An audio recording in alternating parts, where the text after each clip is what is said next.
trend of heading है trend of second ionization energy in second period.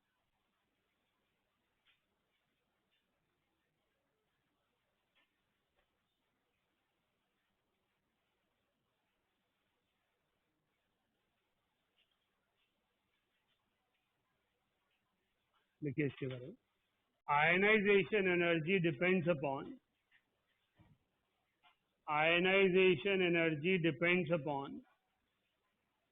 combination of factors. Ionization energy depends upon combination of factors.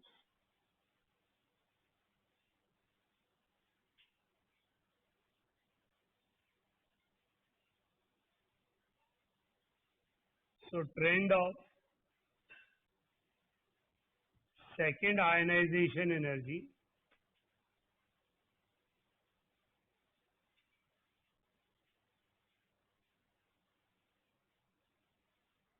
is different than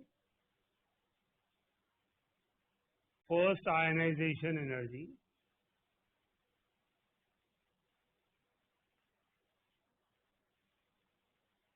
As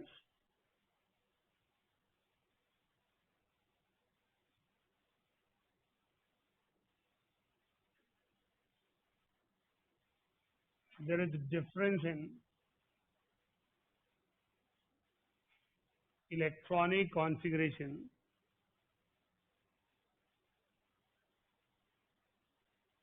which is responsible for the difference in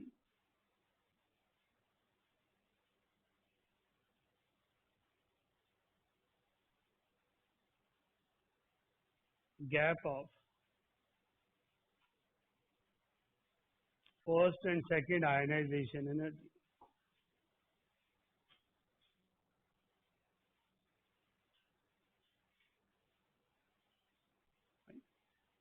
क्या कहना चाहते हैं हम? अगर हमने कहा है कि फर्स्ट आयनाइजेशन एनर्जी बेरिलियम की बोरॉन से और लिथियम से ज्यादा है, इट इज नॉट नेसेसरी कि सेकंड आयनाइजेशन एनर्जी भी बेरिलियम की बोरॉन और लिथियम से ज्यादा। एटॉमिक लेवल पर हमारे लिए ऑर्डर बनाना आसान होता है क्योंकि एटम का रेडियस हमें पता है, सर्टेन फैक्टर्स हमें पता है। लेकिन जब हम आयंस की बात करते हैं तो चेंज इन रेडियस कितना है वो स्क्रीनिंग पर डिपेंड करेगा। उसके अलावा कॉन्फ़िगरेशन क्या अटेन हुई है वो भी आयनाइजेशन एनर्जी को अफेक्ट करेगा। तो जब हमने सेकंड आयनाइजेशन एनर्जी का ऑर्डर बनाना है तो हमने बेस तो इसी को बनाना है, पर कॉन्फ़िगरेशन को बनाना है, एलिमेंट को नहीं बनाना। एलिमेंट का ऑर्डर बदलेगा। जब हम लिथियम 1 पॉजिटिव की बात करेंगे तो कॉन्फ़िगरेशन क्या होगी इसकी? हाँ जी, configuration of lithium 1 positive will be 1s2। Boron की क्या होगी? बोरॉन की कॉन्फ़िगरेशन होगी 2s2। 2s1 कैसे होगी? बोरॉन इज 2s2 2p1, एक इलेक्ट्रॉन निकाल दिया और 2s2 हो गया। सिर्फ एक ही को कॉन्फ़िगरेशन आती है, पूरी क्लास में औरों को नहीं आती, तो पार्टिसिपेट करिए ना। तो बेरिलियम 1 पॉजिटिव की क्या होगी? It should be 2s1 only. Valence shell की बात कर रहा हूं, तो वैलेंस शेल में 2s2 था, एक इलेक्ट्रॉन निकल गया, कितनी आ गई? 2s1। कार्बन की क्या होगी? इट विल बी, हम 2s को भी लेते हैं साथ में इनमें, 2s2 2p1। ऑक्सीजन में कितना हो जाएगा? 2s2 2p3। It is 2s2 2p2। It is 2s2 2p4। मैंने सीक्वेंस में नहीं लगाए हुए हैं सब है कि आप यहाँ से 1 2 3 4 बना लो। हमने एलिमेंट के बारे में बात कर रही है। अच्छा, आपने बोला और क्यों बोला? ओके, तो हमारे पास ऑक्सीजन का एटॉमिक नंबर था 8, तो 2s2 2p4, एक इलेक्ट्रॉन निकाल दिया, हो गया 2s2 2p। अब यहाँ पर देखने लायक ये है कि ऑक्सीजन की कॉन्फ़िगरेशन हो गई हाफ फिल्ड स्टेबल, राइट। अब ये हाफ फिल्ड स्टेबल हो गया तो डेफिनेटली इसकी आयनाइजेशन एनर्जी ज्यादा हो जाएगी। लिथियम की आयनाइजेशन एनर्जी के में क्या आएगा, ये हीलियम बन गया. Helium is the smallest noble gas, so it has highest ionization, right? तो आयनाइजेशन एनर्जी का जब मैं ट्रेंड लिखूंगा तो सबसे कम आयनाइजेशन एनर्जी होगी beryllium 1 positive, then it will be carbon 1 positive, then it will be boron 1 positive, then it is nitrogen 1 positive, fluorine 1 positive, oxygen 1 positive and lithium 1 positive. तो हमारे पास जो लिथियम सबसे पीछे था वो दौड़ में सबसे आगे निकल गया. लेकिन जब हम कॉन्फ़िगरेशंस लिखते हैं तो कॉन्फ़िगरेशन का ऑर्डर वही है जो ऊपर था. It is 2s1, 2s2, 2p1, it is 2s2, it is 2s2, 2p2, it is 2s2, 2p4, it is 2s2, 2p3. तो हमारे पास एलिमेंट बदले हैं, कॉन्फ़िगरेशन नहीं बदली है. तो हमारे पास यहाँ कॉन्फ़िगरेशन में सबसे पीछे कौन था, 2s1. यहाँ कौन है, 2s1. फिर क्या था, 2s2, 2p1. फिर क्या है, 2s2, 2p1. Then we have 2s2 like. तो कॉन्फ़िगरेशन चेंज हो गई. अब हमारे पास सॉरी एलिमेंट चेंज हो गए, कॉन्फ़िगरेशन चेंज. यहाँ हम कह रहे थे बोरॉन की आयनाइजेशन एनर्जी बेरिलियम और कार्बन दोनों से कम है, और यहाँ पर बोरॉन की आयनाइजेशन एनर्जी बेरिलियम और कार्बन दोनों से ज्यादा है. यहाँ पर आयनाइजेशन एनर्जी लिथियम की सबसे कम थी, यहाँ पर आयनाइजेशन एनर्जी लिथियम की सबसे ज्यादा है. यहाँ पर आयनाइजेशन एनर्जी ऑक्सीजन की नाइट्रोजन और फ्लोरीन से कम थी, यहाँ आयनाइजेशन एनर्जी नाइट्रोजन और फ्लोरीन से ज्यादा. इसका मतलब जब आयनाइजेशन एनर्जी 2 की बात करेंगे, हर एलिमेंट की अपनी वैल्यू तो बढ़ेगी, लेकिन रिलेटिवली वैल्यू ज्यादा भी हो सकती है और कम. देखिए, second ionization energy is always higher. Second ionization energy is always higher than first ionization energy. Then first ionization energy for a given element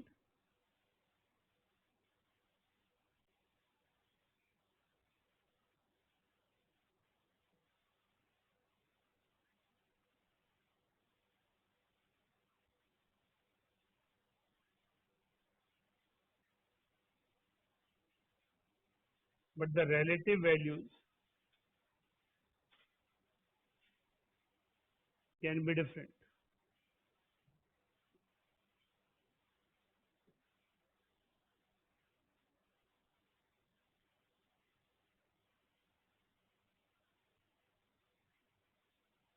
First ionization energy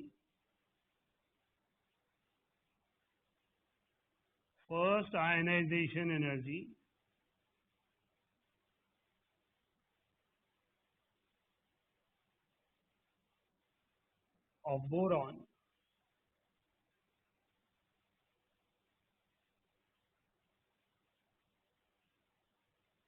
is less than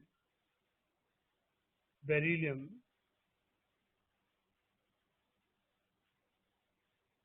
but its second ionization energy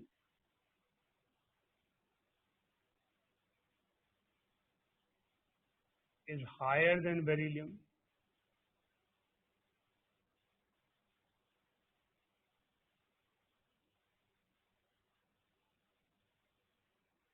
as it acquires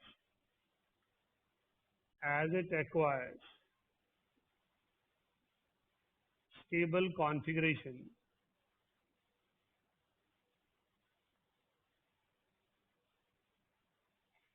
after loss of one electron.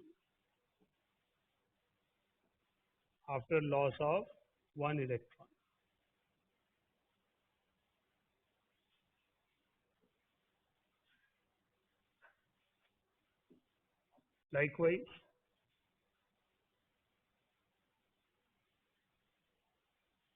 first ionization energy of nitrogen, first ionization energy of nitrogen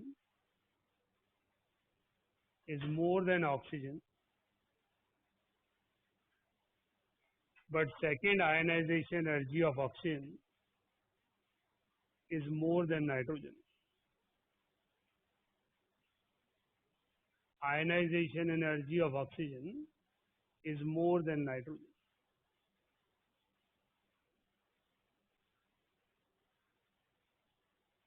Right? तो हमारे पास एक order आ रहा था, boron से carbon ज्यादा, carbon से nitrogen, लेकिन nitrogen oxygen से भी ज्यादा था। क्योंकि जब सेकेंड आयनाइजेशन एनर्जी आई तो बोरॉन ज्यादा हो गया, कार्बन पीछे चला गया, नाइट्रोजन अभी भी कार्बन से बोरॉन से ज्यादा है, लेकिन ऑक्सीजन नाइट्रोजन से ज्यादा। तो हमें इस पूरे आर्टिकल से कंक्लूड क्या करना है कि आयनाइजेशन एनर्जी 1 का ऑर्डर आयनाइजेशन एनर्जी 2 से सेम नहीं होगा फॉर वेरियस एलिमेंट्स, पर ये श्योर नहीं है कि हमेशा ही डिफरेंट होगा। ये कहना कि हमारे पास सेकेंड आयनाइजेशन एनर्जी हर दूसरे एलिमेंट की ज्यादा ही हो जाएगी, ऐसा नहीं है। अगर मैं नाइट्रोजन और कार्बन को कंपेयर कर रहा हूं तो फर्स्ट आयनाइजेशन एनर्जी में nitrogen is more than carbon, second ionization energy में nitrogen is more than carbon.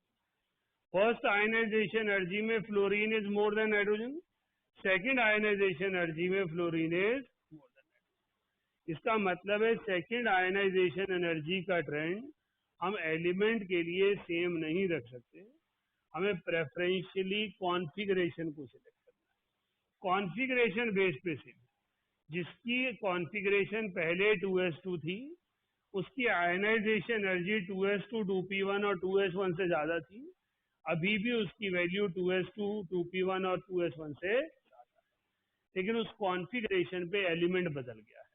Because after losing 1 electron now it is the boron which has similar configuration to that of, right. हमने कहा second ionization energy is always more than first, third is always more than second for any element. अगर मैं beryllium की बात करूं और हमसे कोई पूछ ले कि आप बताइए बेरिलियम की सेकेंड आयनाइजेशन एनर्जी कैसी है, तो आप कहेंगे IE2 of beryllium is more than IE1 of beryllium. Likewise boron, IE2 of boron is always greater than IE2 of boron. कोई एक्सेप्शन है ही नहीं पूरे पीरियोडिक टेबल में। हाँ भाई बंद कर देंगे। लेकिन जब हम बात करेंगे IE1 की तो IE1 of beryllium is more than boron, और जब बात करेंगे IE2 की then boron is more than beryllium. तो जो दो ऑर्डर हैं वो अपने आप में अलग हैं, एक इनकी आपस की IE1 IE2 है और एक रिलेटिव टू ईच अदर है। अगर अपने इंडिविजुअल लेवल पर बोलें always IE2 is more then IE1 element कोई भी हो, लेकिन जब हम IE1 IE2 relative word study करेंगे तो कॉन्फ़िगरेशन डिसाइड करेगी किसकी वैल्यू ज्यादा और किसकी वैल्यू कम, राइट।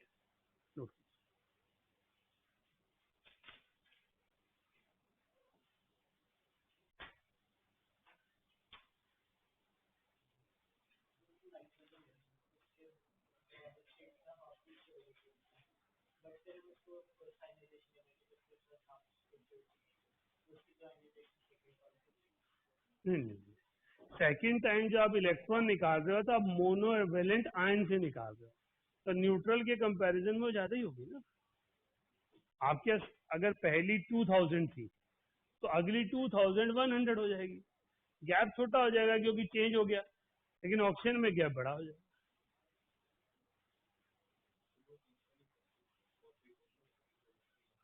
नहीं इसकी जरूरत नहीं हो तो मैंने इसी के लिए लिखी थी।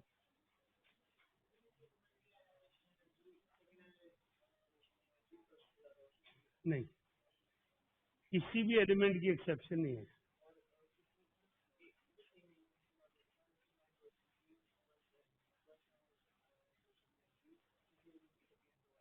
वो तो हो सकती है। वो तो हो ही रही है, सामने लिखी हुई है।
क्या कर रहा था वैल्यू वैल्यू नहीं,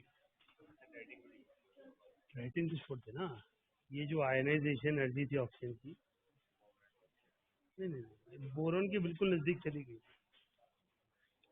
और कार्बन से नीचे चली गई। मेरा जो ग्राफ है वो ऑक्सीजन की वैल्यू कार्बन से ज्यादा है।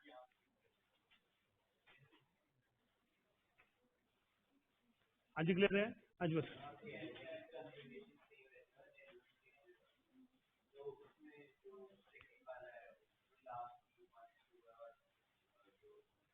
नहीं, 1s2 तो उसमें था ही नहीं ना। तो 1s2 तो एक नई कॉन्फ़िगरेशन अपीयर होगी, राइट। हमने कहा कि जब इलेक्ट्रॉन एक लूज कर गया तो ये हीलियम की कॉन्फ़िगरेशन चला। अब हीलियम नोबल गैसेस में सबसे छोटी नोबल गैस है। डाउन द ग्रुप साइज बड़ा होगा, आयनाइजेशन एनर्जी कम होगी, तो हीलियम की आयनाइजेशन एनर्जी तो इन सब में ज्यादा आएगी, इसलिए लिथियम की आयनाइजेशन एनर्जी सबसे ज्यादा।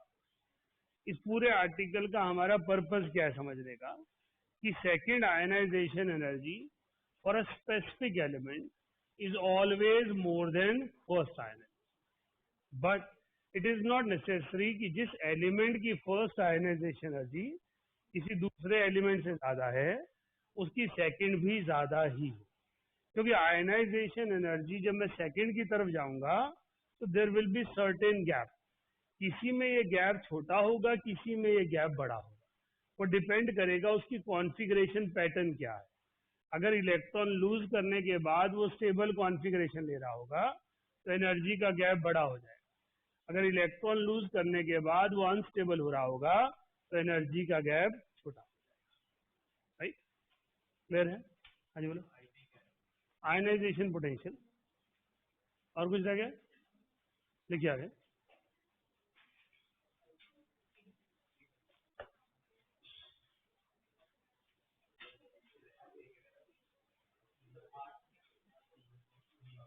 पहले एक दो न्यूमेरिकल्स करेंगे हम आयनाइजेशन एनर्जी के। लिखिए,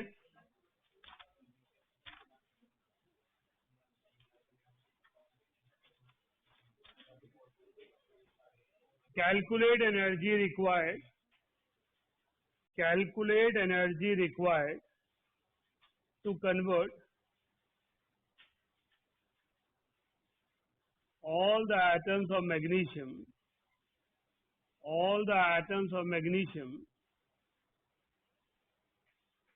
to magnesium 2 positive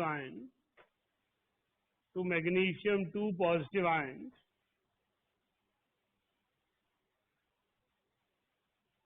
present in 24 milligrams of magnesium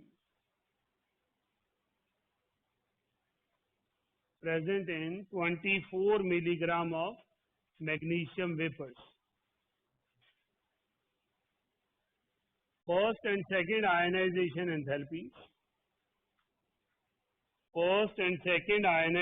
enthalpies of magnesium are 738, 738, 738 and 1450 kilojoule per mole respectively. 24 milligram.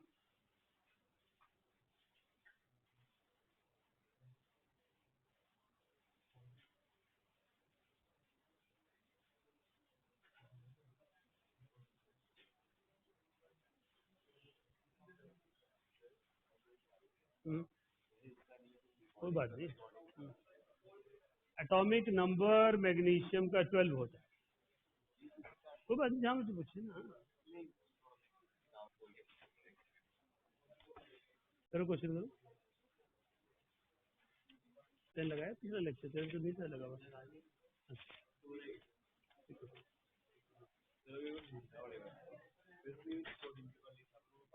आप उसका इसको करो क्वेश्चन करो।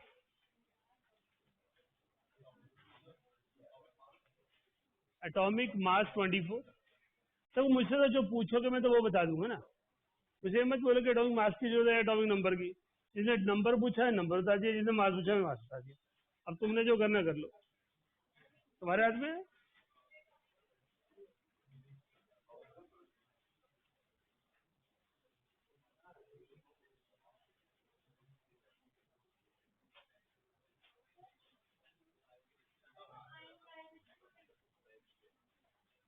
हाँ जी,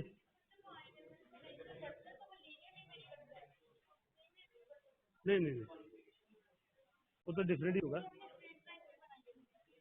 वो तो वैसे ही बनाती है फ्रेंड बनाने के लिए है। मास नंबर 24 होता है।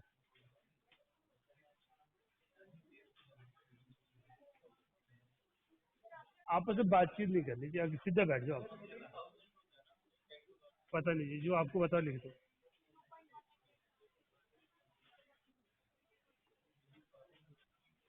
क्वेश्चन सोचो तो सही।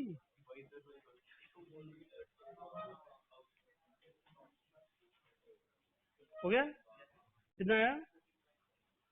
वाह सो गुड। और आंसर है नहीं।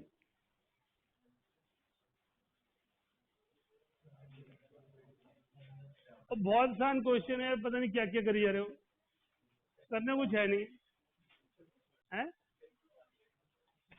जब पहला क्वेश्चन मैं कर देता हूँ तो अगला क्वेश्चन करने में कोई बड़ी बात नहीं है। तो पहला क्वेश्चन तुम खुद करो ना। ये छोटे बच्चों वाली बातें मत किया कर सकते।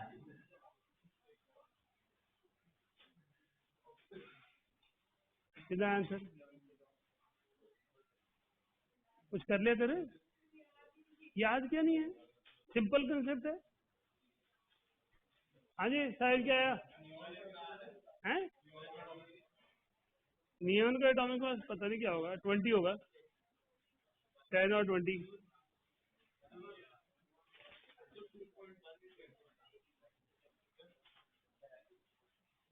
तो इसको बोल रहा था कि क्वेश्चन है क्या, पता नहीं क्या करी जा रहे हैं।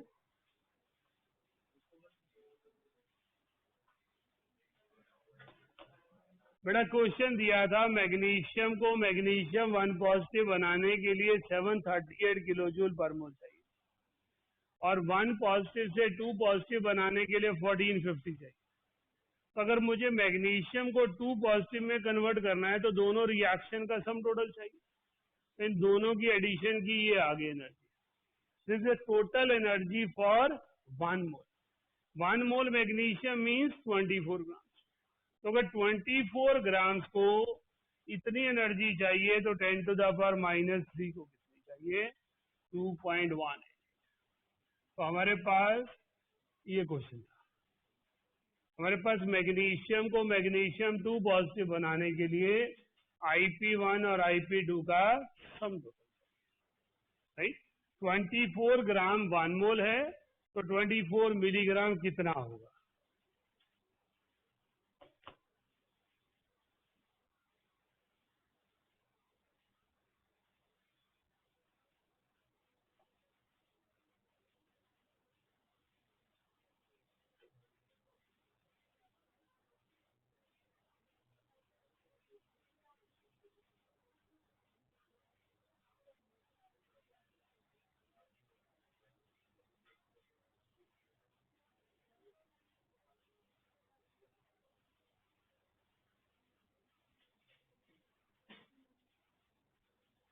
हाँ जी, क्या पूछ रहे हैं? कितनी क्या डिस्कशन हो रही है? बिकॉज मिलीग्राम में गिवन है 24 मिलीग्राम। हमने कहा 24 ग्राम मैग्नीशियम 1 मोल है, तो 24 × 10⁻³ कितने मोल्स होगा? तो 24 से 24 कट जाएगा, तो लेफ्ट विथ 10⁻³ मोल्स, राइट।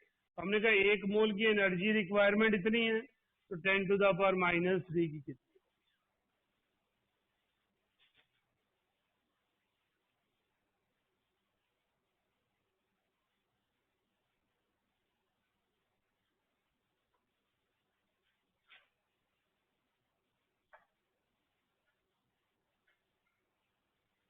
लिखिए।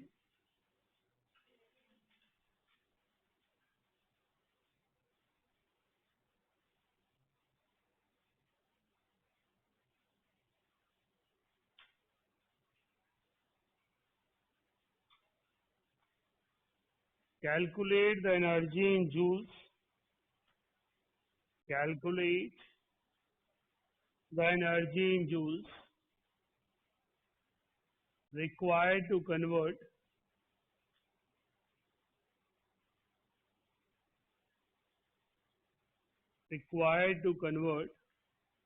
all sodium atoms to sodium ions. All sodium atoms to sodium ions present in 2, हाँ जी सोडियम 1 पॉजिटिव है, present in 2.3 milligram of 2.3 milligram of sodium vapors.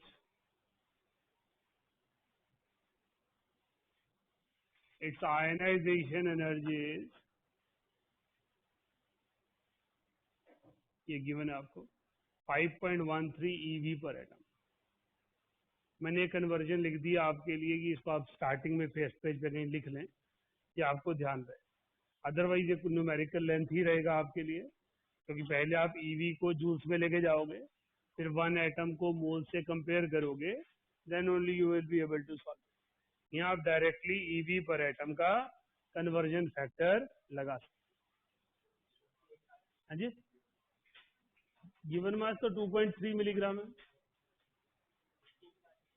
Kilo calorie पर मोल, kilo joules में 96.49 और kilo calorie में 23.06।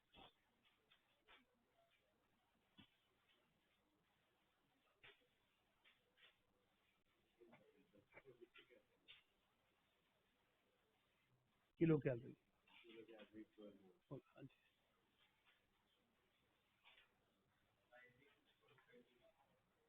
हाँ जी, हाँ वो तो है ही।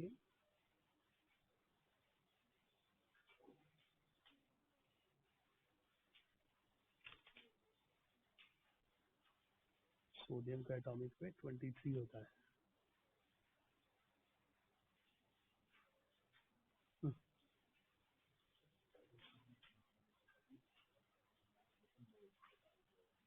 इसमें था all atoms of magnesium two magnesium ions. उसने एटम्स में नहीं बोला था, उसने कहा था जितने मैग्नीशियम एटम प्रेजेंट है सबको आयन बनाना चाहता हूँ, तो कितनी एनर्जी चाहिए।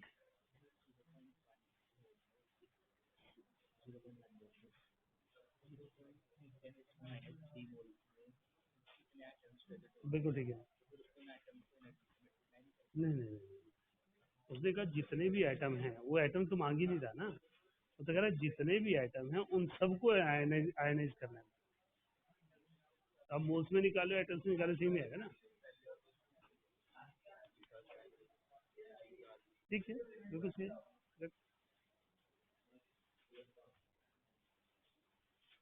क्या हुआ? काम करना भी, अपनी प्लेट देखना, दूसरे क्यों देख रहा है।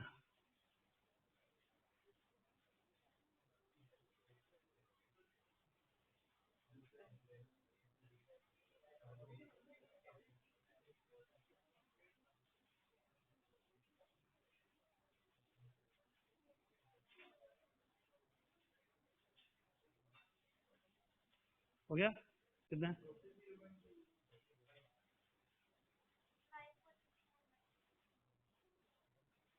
यस,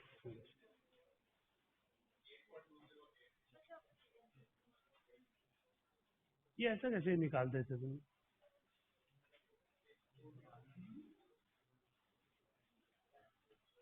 क्या चुटकुला चढ़ोगे?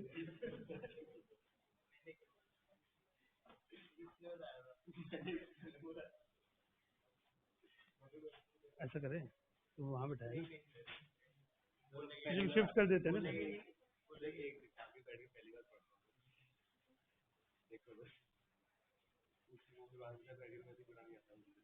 इसके साथ बैठ के गप्पे मार रहा है।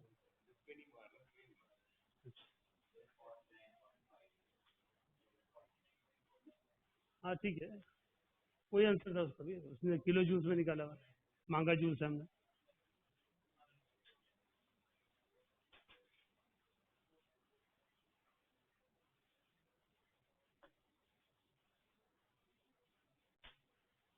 सो आयनाइजेशन एनर्जी हो गई किलो जूल पर मोल में इतनी, हमने कन्वर्जन फैक्टर से मल्टीप्लाई कर 23 ग्राम्स की एनर्जी है ये, क्योंकि 1 मोल की है, तो मेरे पास 2.3 इंटू 10⁻³ की कितनी, वो एनर्जी किलो जूल में है, हमसे मांगी जूल्स में है, हमने अकॉर्डिंगली जूल्स में उसे कन्वर्ट।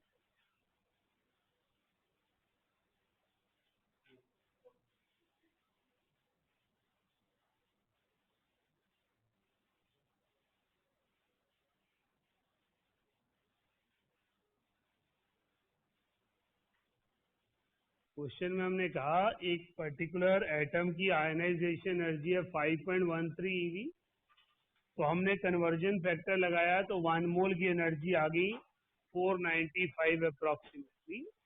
हमने कहा 23 ग्राम्स की है 495 किलो जूल, तो 2.3 मिलीग्राम्स की कितनी होगी, सो अकॉर्डिंगली उसे मल्टीप्लाई करके हमारे पास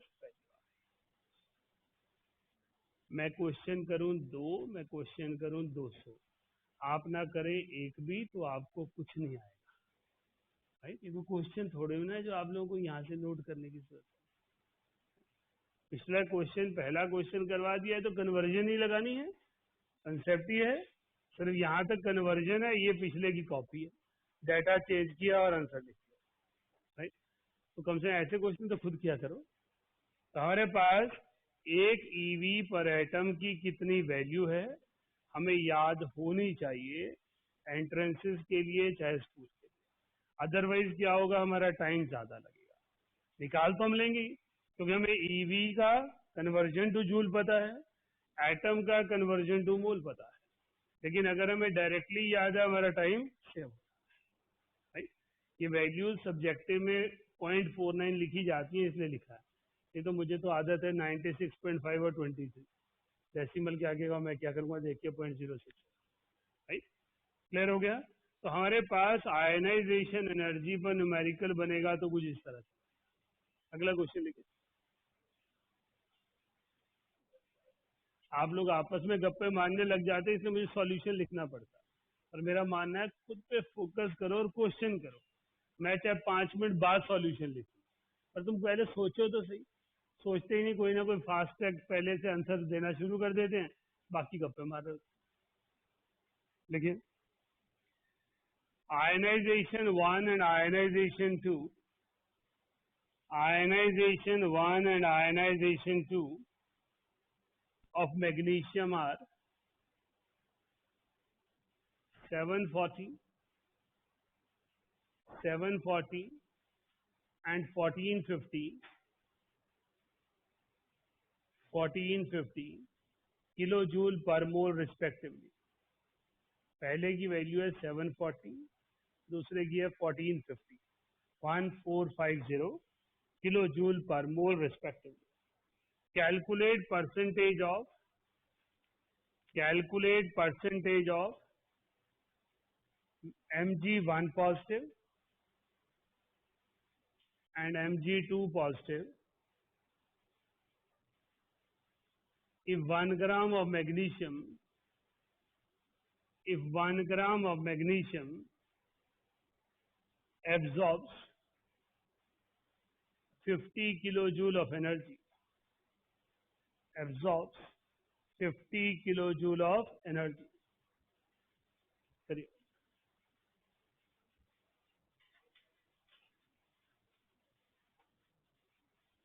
क्वेश्चन कह रहा है आप बताइए, अगर IE1 और IE2 गिवन है आपको, तो कितनी Mg1 पॉजिटिव होगा, कितना Mg2 पॉजिटिव होगा। कंडीशन है 1 ग्राम मैग्नीशियम ने 50 किलोजूल एनर्जी को एब्जॉर्ब किया।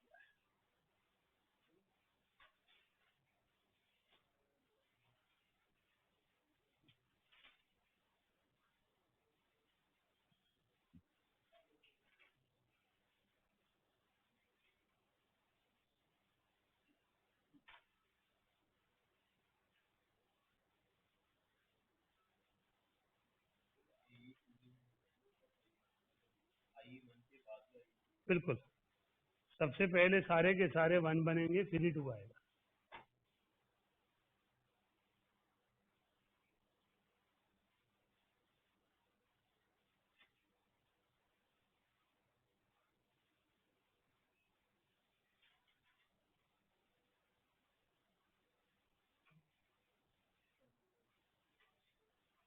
पूछना है बेटा, फिर डालना है, देखना है क्या करना है। इन दोनों का सम टोटल तो ये कर ही नहीं सकते ना, ये कुछ नहीं है रिलेशन। ये क्वेश्चन बिल्कुल यूनिक है। ये कह रहा है कि मैग्नीशियम का 1 ग्राम है, मैंने कोई सोर्स से एनर्जी दी, उसने 50 किलो जूल एब्जॉर्ब कर। अब उसमें बताओ कि mg1 पॉजिटिव mg2 पॉजिटिव कितने होंगे। पिछले क्वेश्चन में क्या था, 2 पॉजिटिव बनाने के लिए एनर्जी बताओ, तो 2 पॉजिटिव है तो सम टोटल कर देंगे, काम हो जाएगा। लेकिन यहाँ पर उसने एनर्जी 50 किलो जूल दी, उसमें से कुछ एनर्जी mg1 पॉजिटिव में लगी होगी और कुछ mg2 पॉजिटिव बनाने में यूज। लेकिन पहले सभी mg1 पॉजिटिव बनेंगे, फिर उसमें से कुछ mg2 पॉजिटिव। पहले जितने आइटम प्रेजेंट है 1 ग्राम में, सबका mg1 पॉजिटिव।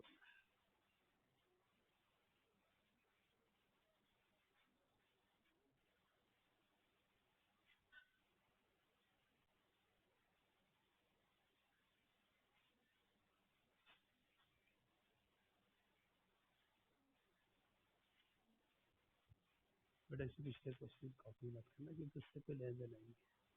ये एनर्जीज इंडिपेंडेंटली जानी है। पहले एक आइटम को, जितने भी आइटम है सबको 1 पॉजिटिव बनाएगी, फिर उसमें से कुछ आइटम को 2 पॉजिटिव बनाएगी। तो 2 पॉजिटिव बन गए तो 1 पॉजिटिव रहे नहीं, तो इनिशियल था उसमें से माइनस करके 1 पॉजिटिव आ गया, उससे 2 पॉजिटिव।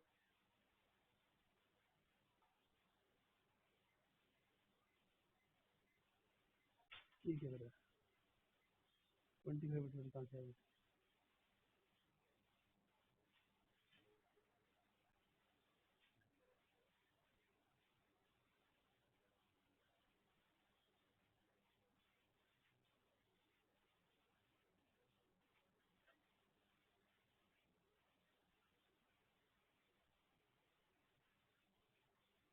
ये एनर्जी तो उसने एब्जॉर्ब की है।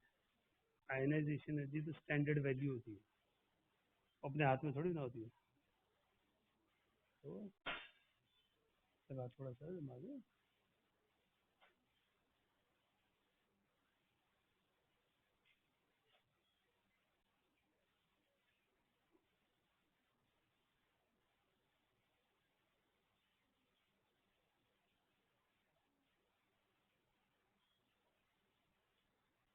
ठीक है क्या,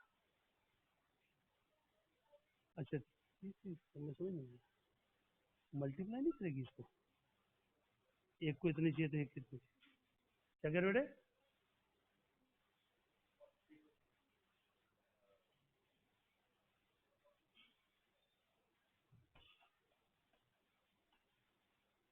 कंसेप्ट क्या लगाया।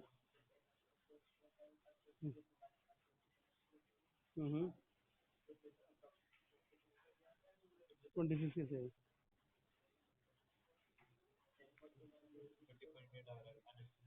30.8 है, ठीक है।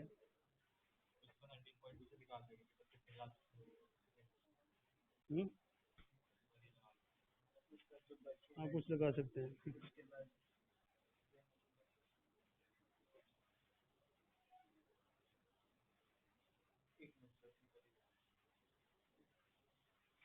कोई बात नहीं, टाइम लो आप, कोई दिक्कत थोड़ी है ना। मैं दोबारा समझाऊँ, आप समझा रहे हैं, मैं समझाऊँ को दोबारा। ठीक है। हम्म, हम्म, 24 मोल्स कहाँ जाए।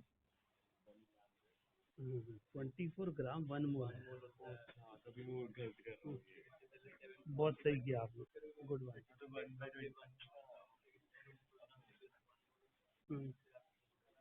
अब 50 टोटल ली थी उसने, 30.2 इसमें चलेगी, रेस्ट जाएगी 2 पॉजिटिव बनाने में। हाँ, वो हो जाएगी, फिर 14 50 से कंपेयर करेंगे।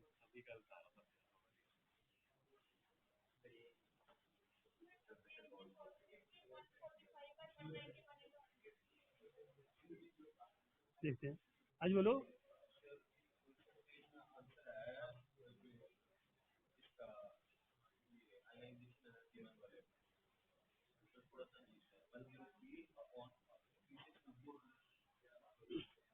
बोल, 10, 10300 3642 हाँ, 2.84 आ गया था।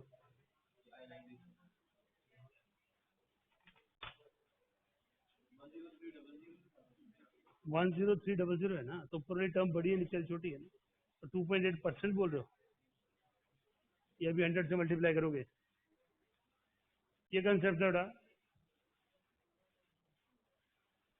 24 milligram of magnesium required 740 kilojoule. So 1 gram will require 30.83 kilojoule. Clear है यहाँ तक? हमने कहा जो टोटल एनर्जी ली थी 50 ली थी, तो 50 minus 30.8 that is 19.17 or 19.2 you can say. That energy is the surplus energy available for 2 positive. 1 positive को 2 positive ले जाने।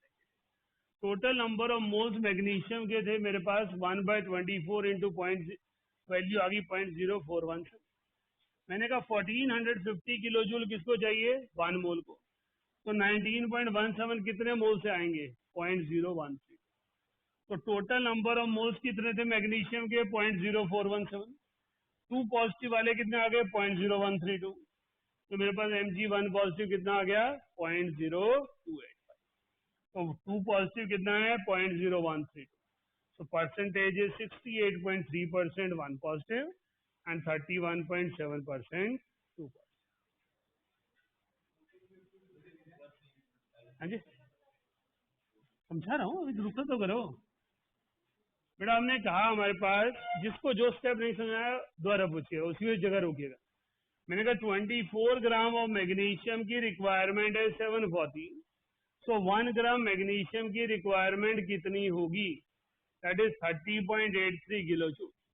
ये 30.83 किलो जूल क्या आया है, it is the amount of energy which will convert magnesium two magnesium 1 positive. तो जितना 1 ग्राम में मैग्नीशियम था वो सारा 1 पॉजिटिव में कन्वर्ट हो गया। तो energy available for second conversion कितनी है, 19.17। हमने कहा 1450 1 मोल को चाहिए, तो 19.17 कितने को चाहिए, 0.013। तो यहाँ पर इस स्टेप पर मैंने मैग्नीशियम 2 पॉजिटिव आयन कैलकुलेट कर दिया।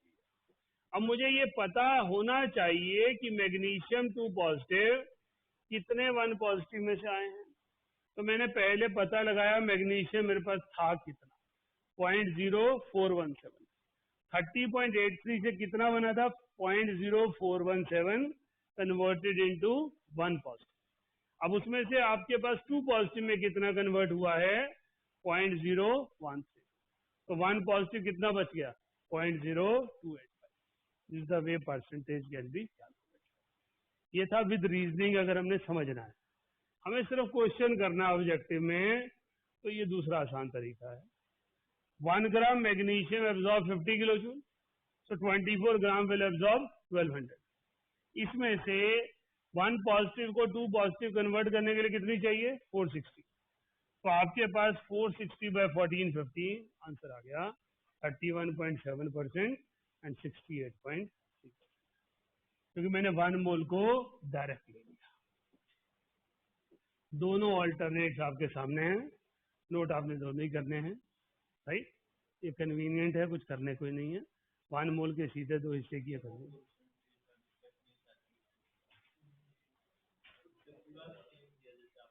ठीक,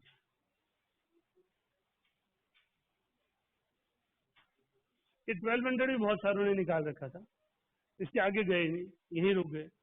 आगे जाते ना 1200 को माइनस करते आप, तो इसमें से 740 तो जो बच गया वो 2 पॉजिटिव, क्योंकि जब परसेंटेज में निकालते तो 1 ग्राम भी उतना ही होगा, 1 मोल भी उतना ही होगा, 10 मोल भी उतना ही होगा। यहाँ पर हमने एक्चुअल वैल्यूज निकाली हैं, यहाँ हमने रिलेशनल वैल्यूज निकाली है, हमने सिर्फ परसेंटेज निकाली है। यहाँ हमने एक्चुअल वैल्यू निकाली है कि 50 किलो जूल में से कितना 1 पॉजिटिव के लिए यूज हुआ, कितना 2 पॉजिटिव के लिए यूज हुआ। यहाँ हमने सीधा परसेंटेज निकाल दिया, हमें कोई लेना देना नहीं कौन सी एनर्जी कहाँ गई।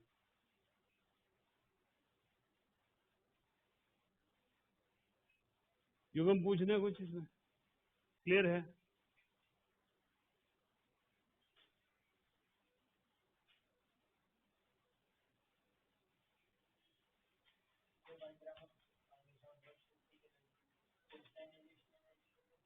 नहीं नहीं, क्वेश्चन में दिया था कि 1 ग्राम मैग्नीशियम ने 50 किलो जूल एब्जॉर्ब कर रखी है, तो मैंने कहा अगर 1 ग्राम ने 50 की है तो 24 ग्राम कितनी करता, 1200 आ गया। अब उसमें से 740 कंपलसरी है, उसे 1 पॉजिटिव में लगानी है, रेस्ट उसको 2 पॉजिटिव में लगानी है।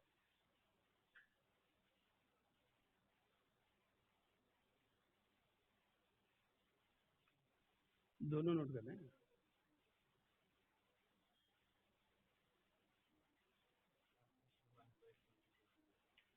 नंबर ऑफ मोल्स है, 24 ग्राम में 1 मोल है, तो 1 ग्राम में कितने मोल्स होंगे, 1/24।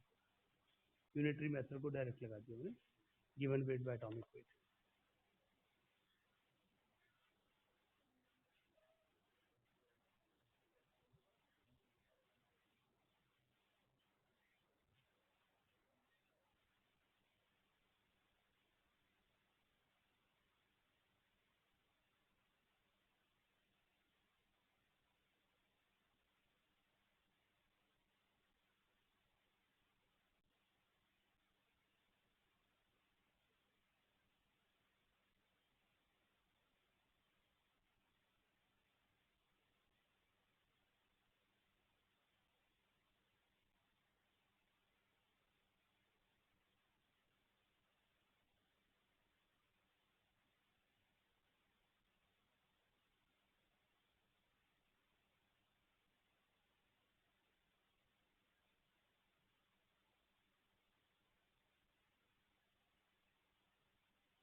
तेरी बोतल में रखी रहती है। काशी क्या लिखा?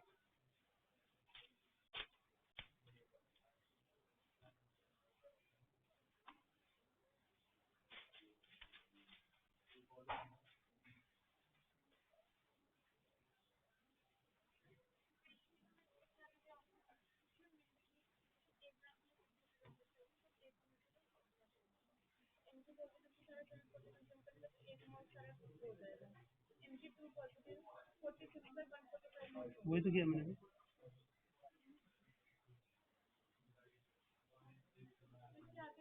बस ये खत्म हो गया, ये सारे Mg2 पॉजिटिव हो गए, तो ये 1 में से माइनस कर दो, उतने मोल्स में।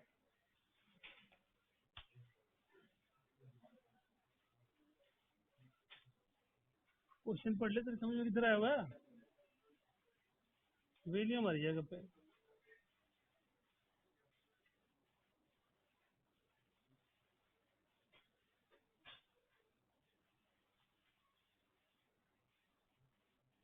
आज हो गया, कुछ पूछना है इसमें किसी को? वेरी गुड, लिखो फिर अगला,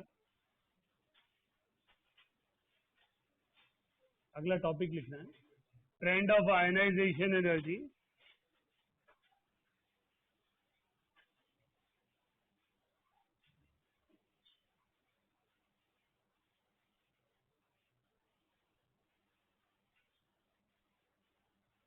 trend of ionization energy in a group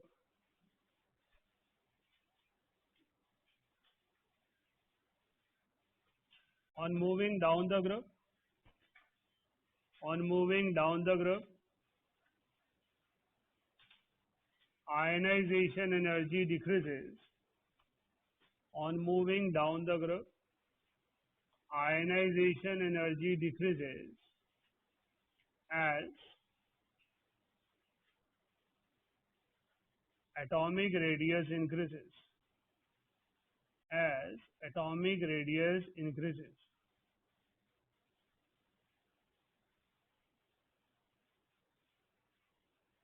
right? तो जैसे जैसे एटॉमिक रेडियस बढ़ता जाता है आयनाइजेशन एनर्जी डिक्रीज हो जाती है, क्वाइट ऑब्वियसली. तो ionization energy regularly decreases from lithium to caesium and beryllium to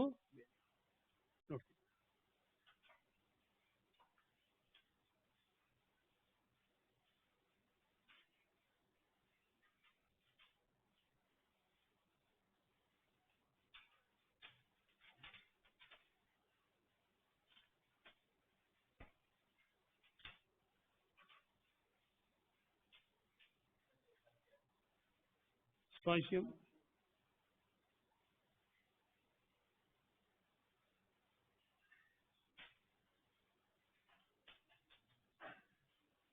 Next again.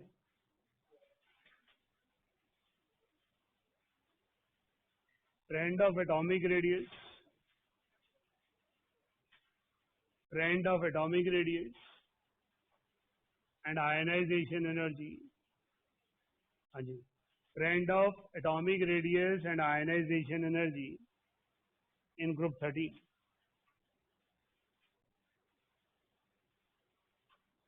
Trend of atomic radius and ionization energy in group 13. Group 13 का मतलब क्या है? Boron family. Boron, aluminium, gallium, indium and silicon.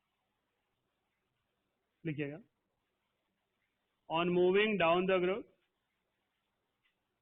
atomic radius. On moving down the group, atomic radius regularly decreases. Regularly increases.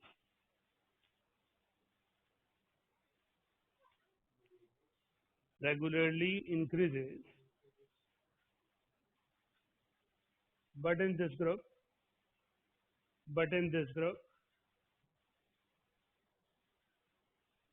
gallium has exceptional behavior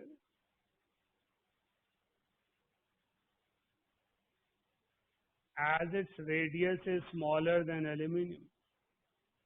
As its radius is smaller than aluminium.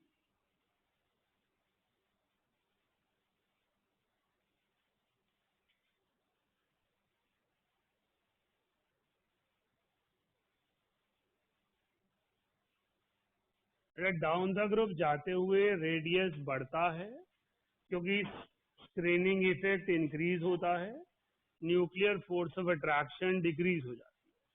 So boron से aluminium बढ़ा है, aluminium से indium, indium से थे.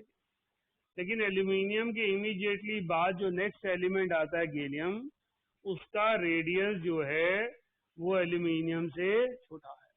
तो जब हम regular order लिखते हैं तो एल्यूमिनियम और गैलियम फ्लिपिंग हो जाती है, दोनों एक दूसरे की जगह लेते हैं. तो गैलियम का साइज एल्यूमिनियम से छोटा है. तो हम ऐसा कहते हैं कि ग्रुप 13 में एटॉमिक रेडियस इर्रेगुलर ऑर्डर है, increases, decreases, increase. So we do not have a regular order of atomic radius in group 13. ये आर्टिकल पीरियोडिक में पढ़ा रहा हूँ, लेकिन ये आपके पी ब्लॉक की फर्स्ट फैमिली है, वहां पे सीधा काम आना है, राइट. तो अगर हमारे कभी भी पेपर में बीच में कभी हमारे कराने से पहले आ जाए तो ये आर्टिकल वहां कवर करें, राइट. तो गैलियम का रेडियस एल्यूमिनियम से छोटा है. अब हमें रीजन जानना है ऐसा क्यों. देखिए, Gallium has poor screening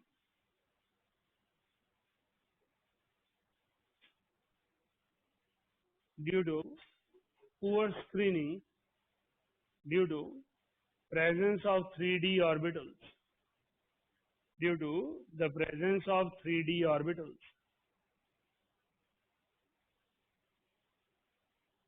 So effective nuclear charge increases.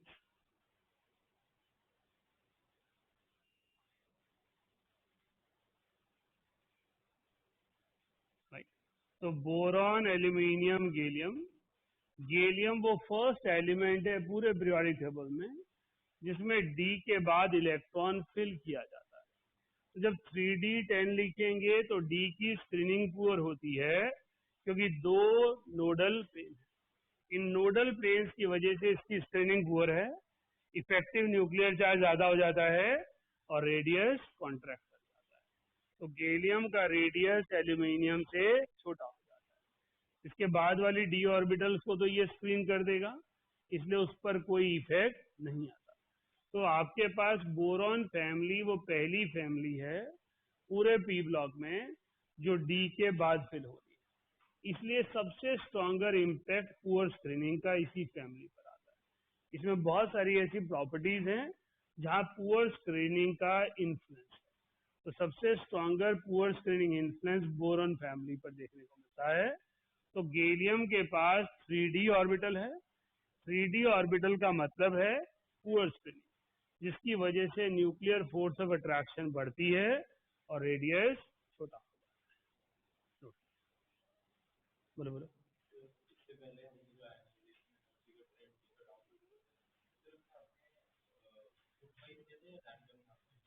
Group wise लिखा है वो तो, वो तो रेडियो एक्टिव है तो लेते नहीं ना केमिकल प्रॉपर्टी। आज बोलो। हम्म, उसके बारे में डिस्कस करते हैं।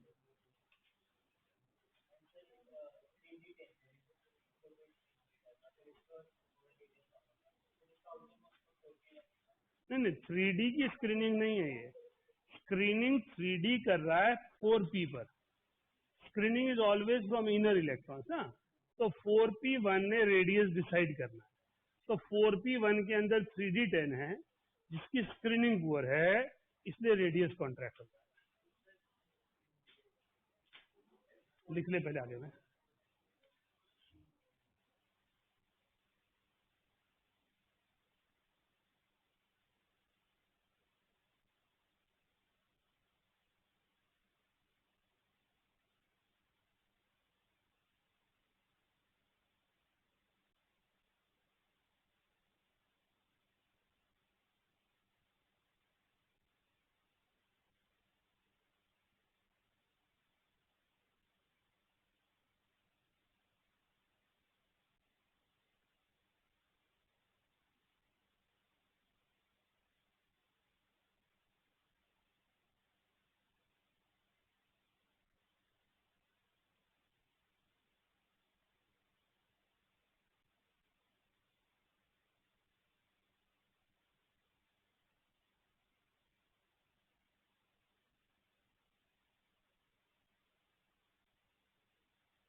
इक्की कप तो मरता है। इधर आ जा, इस सीट पे आ जा, शाबाश आ जा, सीधा बैठ जा, या इधर आ जा। सोचो भी तुझे शिफ्ट करूं। आज एनर्जी इसमें बहुत ज्यादा है, उस एनर्जी सोर्स के कारण तू तो नहीं है, क्योंकि तू जहां बैठ जाता है वहां ये सारी चीजें शुरू हो जाती है। आज यहाँ काफी शांति है राशि के अराउंड ना। जब सुशोभित यहाँ बैठा होता है तो वहाँ एनर्जी लेवल बढ़ जाता है।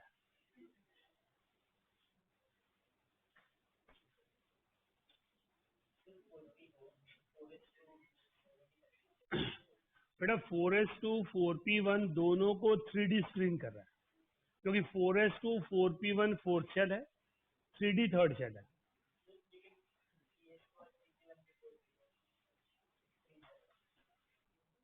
3s2 3p1 का तो कोई लॉजिक ही नहीं है ना, तो 3p6 भी होगा ना, पूरा ही होगा ना। हाँ, लेकिन वो स्क्रीनिंग तो सब में कांस्टेंट थी, तो एक्सेप्शनल स्क्रीनिंग कहाँ आई? जहाँ पर 10 इलेक्ट्रॉन्स ऐसी ऑर्बिटल में आए जिनकी स्क्रीनिंग एक्सट्रीमली पुअर है।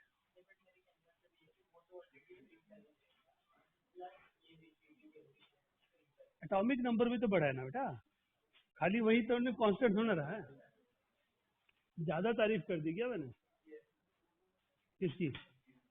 तेरी तो की नहीं, एशलिन से पूछ रहा हूँ कि गलती से तारीफ कर दी कि सुशोभित यहाँ कहती है मेरे को क्यों भूल गए? मैं भी तो एक एनर्जी सोर्स हूँ गप्पा मारने वाला। तो हमारे पास आप एक ऐसी चीज पढ़ रहे हैं जिसमें आपसे गलती होना एक कॉमन सी बात है, क्योंकि एक्सेप्शन में गलती होती है, फ्रेंड तो हमें याद हो ही जाते हैं। तो अगर आपने लिख लिया है, पता नहीं आप एक अच्छे स्टूडेंट कैसे बने, आपको क्यों टाइम वेस्ट करने की आदत है। अगर मैं किसी के डाउट ले रहा हूँ या किसी की वेट कर रहा हूँ, आप लिख चुके हैं तो 4 बार पढ़ दो, अपने नोटबुक को पढ़ लो, याद हो जाए, घर जाके काम नहीं करना पड़ेगा, घर का काम यहीं पे खत्म हो गया। आप इसको 2 बार 3 बार 4 बार समझें यहाँ पर कि ये क्या लिख रहे हैं। क्लास में आप आए हैं, क्लास में आप इसीलिए आए हैं ताकि यहाँ से कुछ सीख सकें। अगर आपने जल्दी लिख लिया है, आपकी स्पीड ज्यादा है, या आप पहले ही लिख लेते हैं, या आप दूसरे बच्चे की तरह डाउट्स में इन्वॉल्व नहीं है, तो रीड तो कर लो कम से कम, काम तो सबके आना है भाई। आप 3 बार 4 बार बचपन से जानते ही है ना, कोई वर्ड गलत लिखते हैं तो 5 बार लिखवाते हैं ना टीचर, 10 बार 5 बार, तो 5 बार पढ़ लोगे याद हो जाएगा। तो हमने कहा यहाँ पर कि गैलियम की पुअर स्क्रीनिंग के कारण, सॉरी 3D की पुअर स्क्रीनिंग के कारण गैलियम का एटॉमिक रेडियस छोटा हो जाता है, और एटॉमिक रेडियस उसका एल्यूमिनियम से भी छोटा हो जाता है। बड़ा वैलिड सा क्वेश्चन तृप्ति ने पूछा, आदित्य ने पूछा कि ये स्क्रीनिंग का इफेक्ट सबसे ज्यादा तो थेलियम में आना चाहिए, क्योंकि थेलियम में तो 4f है, और 4f की स्क्रीनिंग सबसे पुअर होती है, क्योंकि f में 3 नोडल प्लेन हैं और 14 इलेक्ट्रॉन हैं। अब नोडल प्लेन ज्यादा होने से और इलेक्ट्रॉन ज्यादा होने से स्क्रीनिंग एक्सट्रीमली पुअर होनी है, ये तो सच्चाई है। अब वो स्क्रीनिंग का इफेक्ट क्यों नहीं आ पा रहा है? क्योंकि 81 इलेक्ट्रॉन्स हो गए, इंटर इलेक्ट्रॉनिक रिपल्शन को हम रोक नहीं पाएंगे। इसलिए यहाँ पर जो एटॉमिक रेडियस का इंक्रीज है वो स्मॉलर वैल्यू से है in comparison to other, right. देखिए helium has very poor screening, helium has very poor screening due to 4f orbitals, curtain ना, तो इलेक्ट्रॉन का कर्टेन होता है उसकी वजह से। Helium has very poor screening due to 4f orbitals, yet its radius is more than indium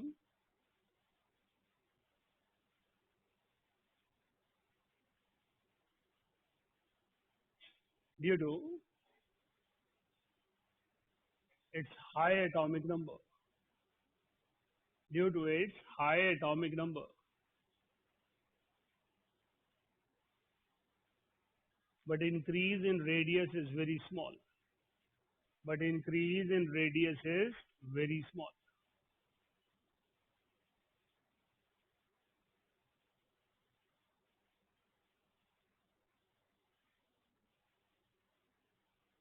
The effect of poor screening, the effect of poor screening in helium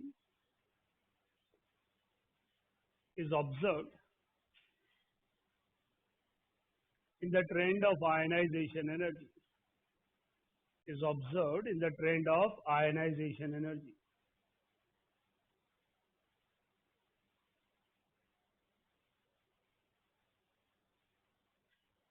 Its ionization energy is second after boron.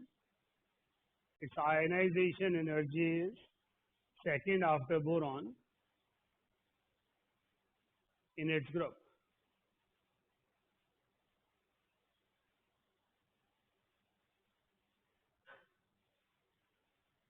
मैंने आपको कहा कि इस poor screening का stronger impact जो है वो boron family पर पड़ता है। आपको नोडल प्लेन्स एटॉमिक स्ट्रक्चर में इसीलिए बार बार फोकस करके समझाए गए कि आप अपनी रीजनिंग बड़ी कर पाए, राइट।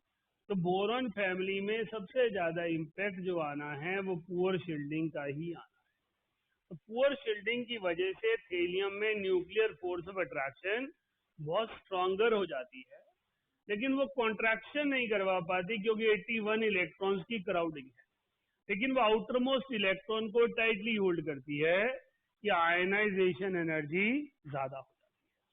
अगर आप यहाँ पे थेलियम हटाएं तो बाकियों का आयनाइजेशन एनर्जी का ऑर्डर सेम आ रहा है जैसा रेडियस से आना चाहिए था।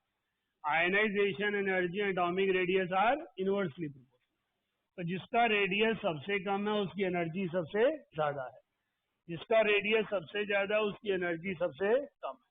अगर मैं थेलियम को साइड रखता हूँ तो बोरॉन, गैलियम, एल्यूमिनियम, इंडियम, इन चारों एलिमेंट का रेडियस का ट्रेंड लिखने के बाद हम आयनाइजेशन एनर्जी का ट्रेंड आसानी से प्रिडिक्ट कर सकते हैं। बोरॉन फैमिली में बोरॉन सेकंड पीरियड मतलब बहुत छोटे साइज का है।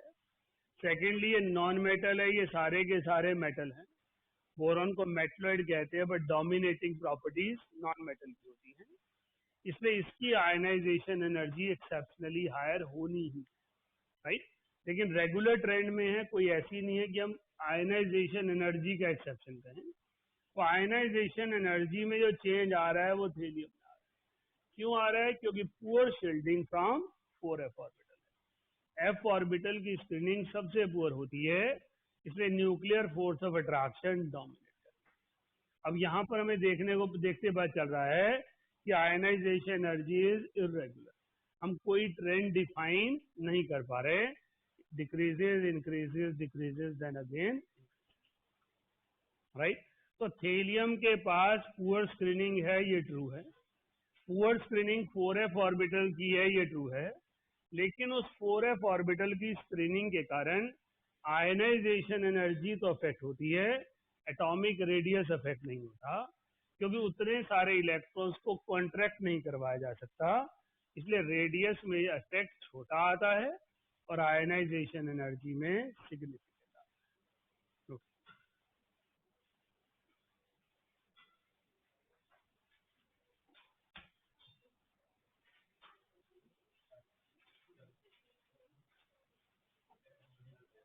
घड़ी मत दे, पढ़ा ध्यान से, फोकस है।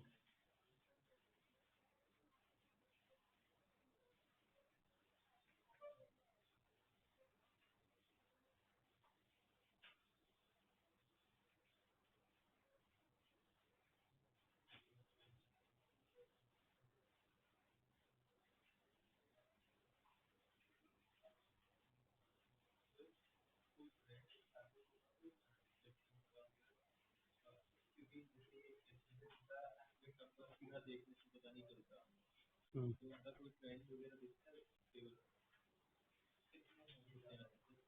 कहीं भी कुछ भी हो सकता है ना।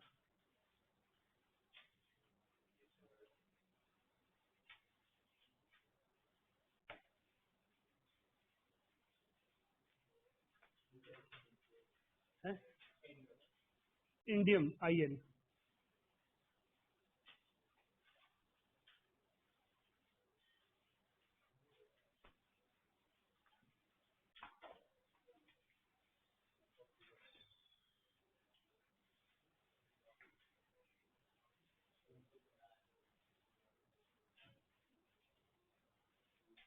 आपने क्या किया छुट्टी मेरे भाई?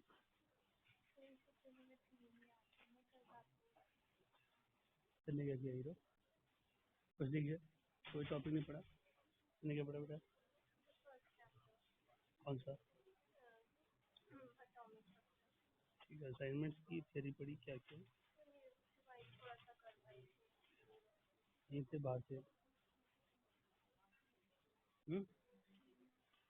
वहाँ तो पढ़ाई होती नहीं है। अच्छा, तुमने क्या किया है? पढ़ा कुछ? क्या पढ़ा? न्यूमेरिकल्स आए तो ये करना पक्का। बोर स्पेक्ट्रम कितने?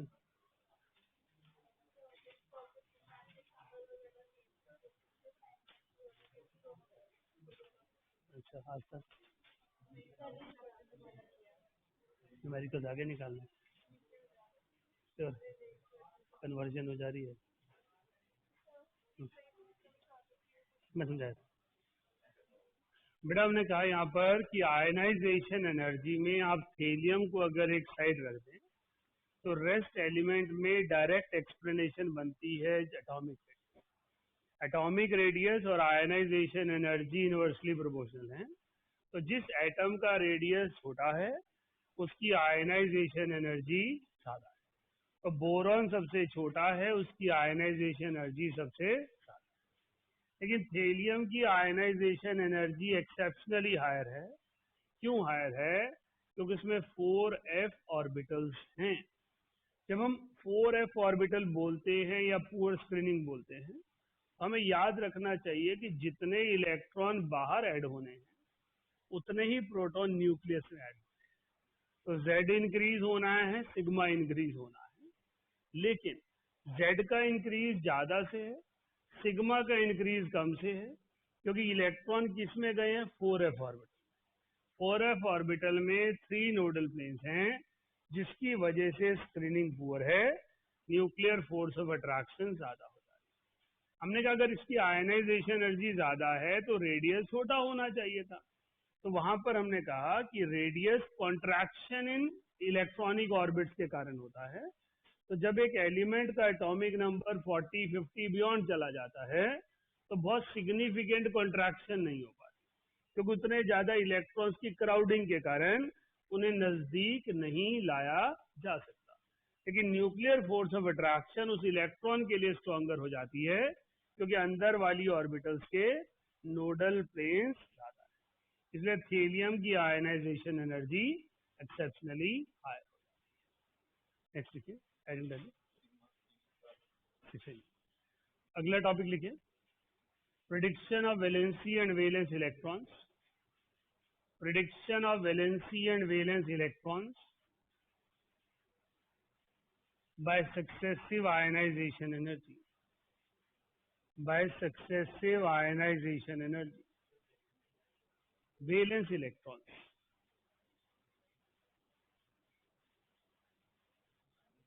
Valency and valence electrons by successive ionization energy.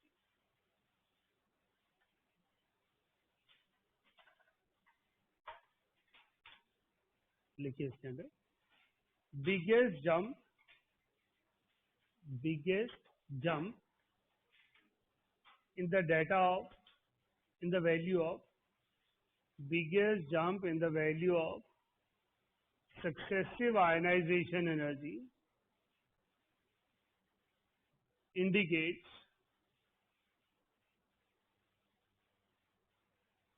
that element acquires stable noble gas configuration, stable noble gas configuration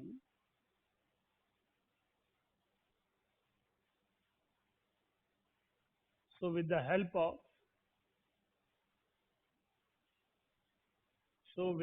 of successive ionization energy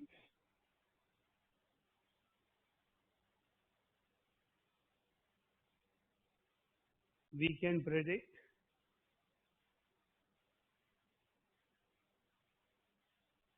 valence electrons.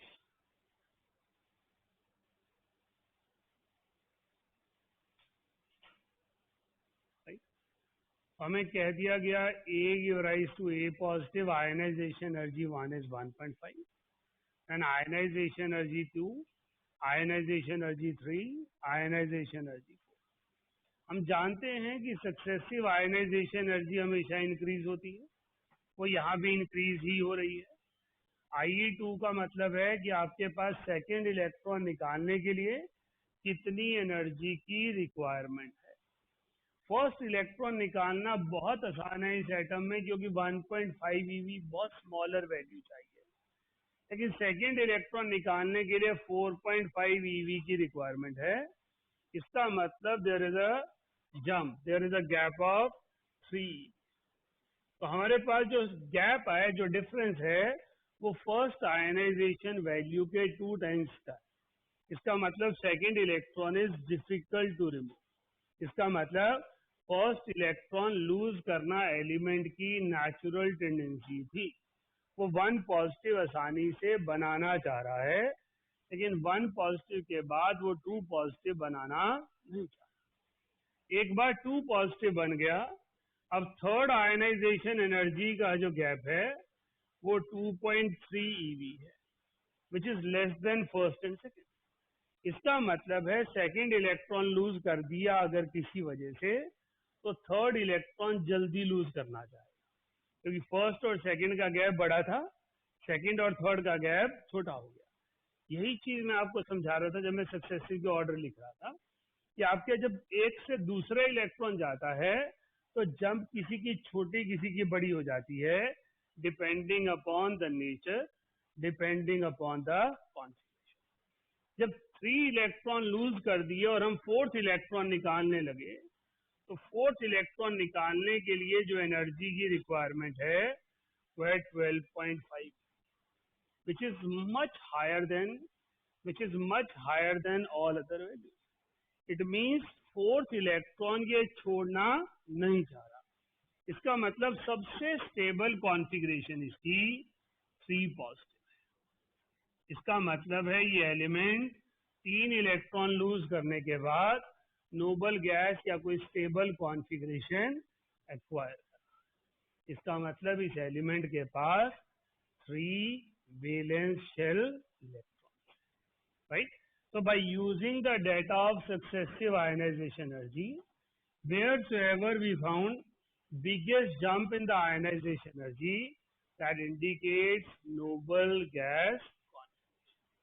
Now when we say this element has 3 electrons in valence shell, there is possibility कि noble gas के बाद जो 3 electron हैं वो NH2 NP1 में आ जाए, and there is possibility कि वो 3 इलेक्ट्रॉन्स NH2 N-1D1 में आ जाए। दोनों पॉसिबिलिटीज हैं, क्योंकि NH के बाद N-1D भी फिल होता है फोर्थ पीरियड ऑनवर्ड, और NH के बाद NP तो फिल होता है। So we may have element belongs to 13th group, we may have element belongs to third group. तो सक्सेसिव आयनाइजेशन एनर्जी हम तक एक इंफॉर्मेशन लेकर आई कि ये एलिमेंट जो ए है वो 3 इलेक्ट्रॉन लूज करने के बाद stable Nobel gas configuration attain करना है, राइट। फर्स्ट आयनाइजेशन एनर्जी बहुत कम थी, इसका मतलब है कि ये एक रिएक्टिव मेटल है, और 3 इलेक्ट्रॉन लूज करने के बाद स्टेबिलिटी एक्वायर। देखिए, for the given element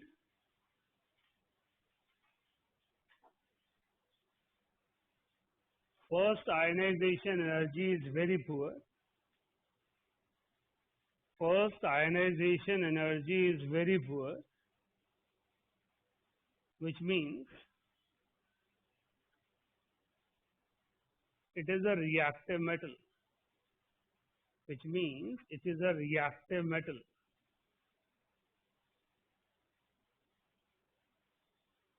After losing 3 electrons,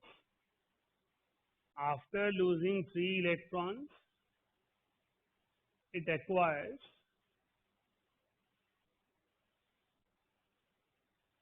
noble gas configuration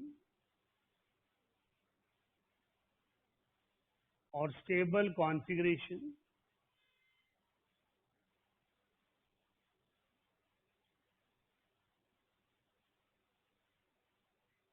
so it resists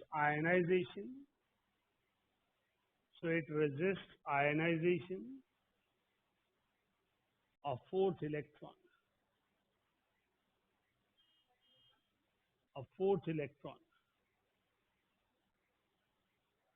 right? तो हमारे पास सक्सेसिव आयनाइजेशन एनर्जी एक एलिमेंट की वैलेंसी को, एक एलिमेंट के चार्ज को, उस एलिमेंट के वैलेंस शेल इलेक्ट्रॉन्स को इंडिकेट करने के लिए एक हैंडी टूल है। आयनाइजेशन एनर्जी एक एक्सपेरिमेंटल डाटा है कि मैं इलेक्ट्रॉन निकालने के लिए कितनी एनर्जी लगा रहा हूं, तो मुझे सपोर्ट मिल रही है वैलेंस शेल कॉन्फ़िगरेशन के लिए by using the concept of successive ionization energy. एक के बाद एक कितनी एनर्जी की रिक्वायरमेंट है।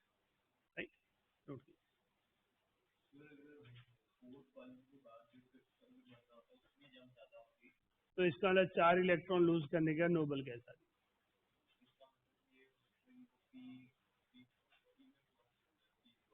T2 हो जाता है,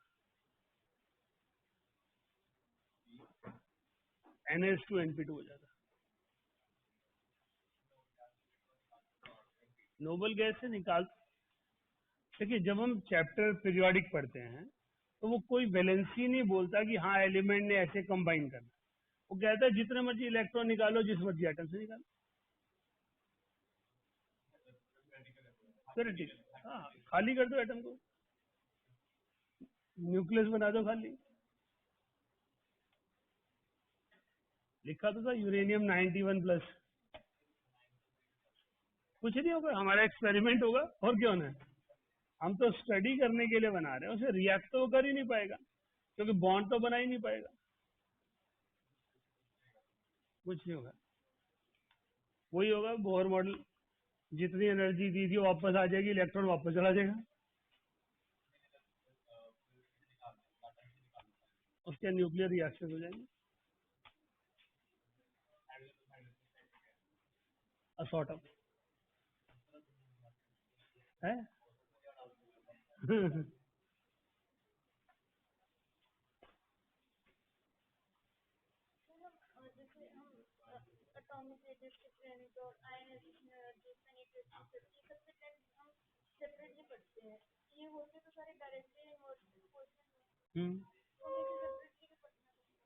हाँ पढ़ रहे हैं सेपरेटली, स्क्रीनिंग पेनिट्रेशन तो ऑर्बिटल का ट्रेंड है।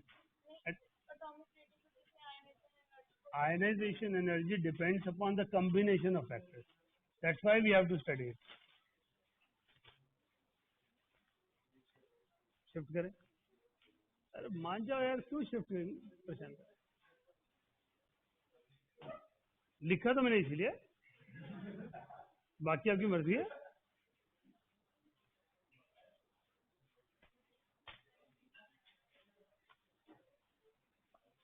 असाइनमेंट निकाल लीजिए जितने लोग फ्री हैं, असाइनमेंट शीट 2 एक एक होनी चाहिए टेबल पे, सिर्फ 2 क्वेश्चन पढ़ने हैं मैंने, मैं आपसे पूछ नहीं रहा हूँ कि आप करके आए हो।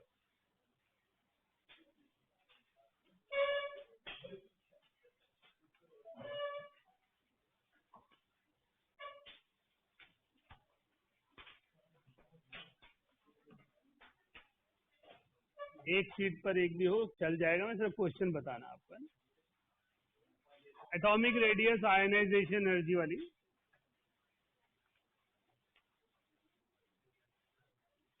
Page number 4, question number 25 and 29।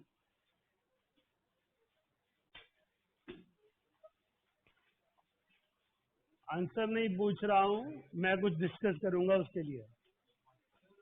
4th,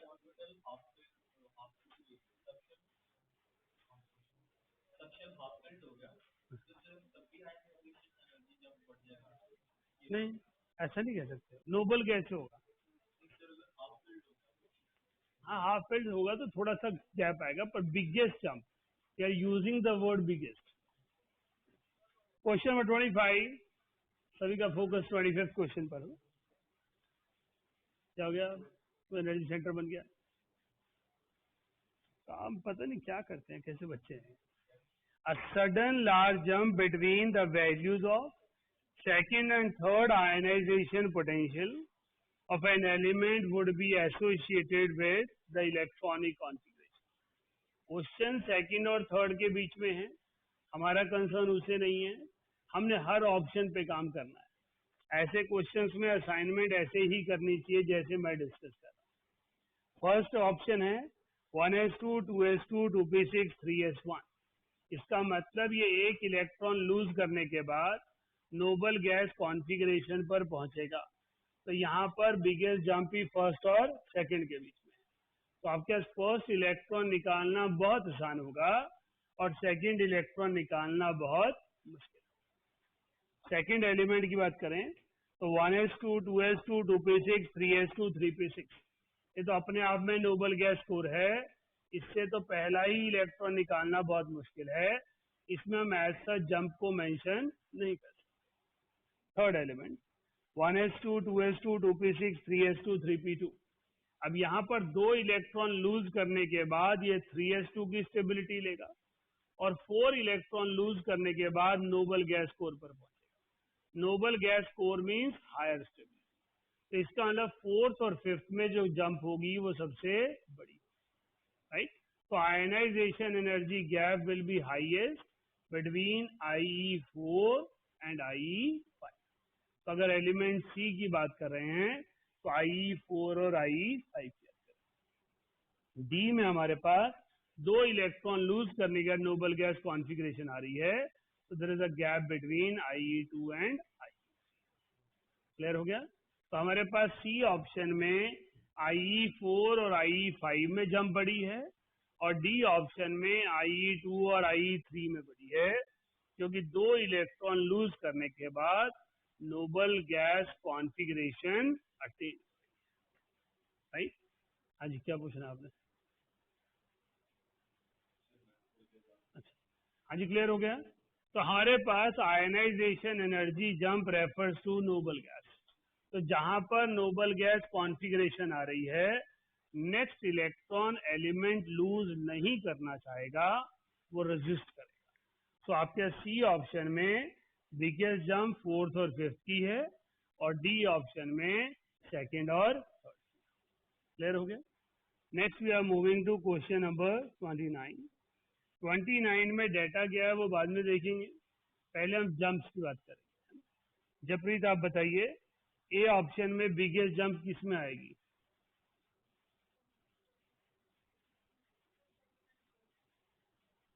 ये क्या बात की? एक इलेक्ट्रॉन लूज करेगा, नोबल गैस कॉन्फ़िगरेशन आ जाएगी, so it will be the biggest jump between first and second ionization। एक इलेक्ट्रॉन चला गया, अब नोबल गैस पर पहुंच गया। अब नोबल गैस कॉन्फ़िगरेशन से इलेक्ट्रॉन निकलेगा ही नहीं, इसका मतलब there will be the biggest jump, biggest gap between first and second ionization.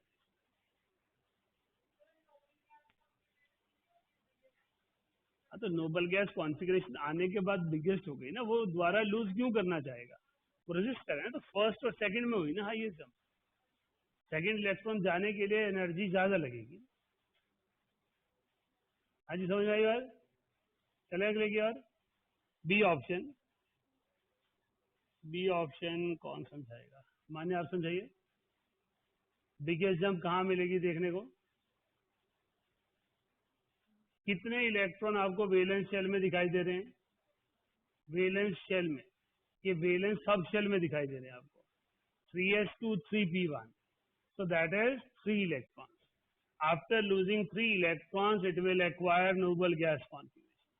So biggest jump will be between third and fourth ionization, right? तो हमारे पास IE3 और IE4 के बीच में बिगेस्ट जंप अपीयर हो। माने समझ आया आपको? नहीं आई बात? ऐसे ऐसे नहीं होता, बताना पड़ता है क्या चीज दिक्कत दे रही है उसमें। अच्छा, पता नहीं क्या है, चलो कोई बात नहीं। हाँ, 29 ही करें। कितनी सी ऑप्शन? क्वेश्चन पता है ना कौन सा करें? Very good. 2 इलेक्ट्रॉन लूज करने के बाद नोबल गैस कॉन्फ़िगरेशन पर आ रहा है, so there will be the biggest jump between second and third ionization। तो आपके पास 2 और 3 के बीच में जो है वो गैप बड़ा आएगा। क्लियर हो गया? Twelve D option. 4th and 5th and 6th, sorry.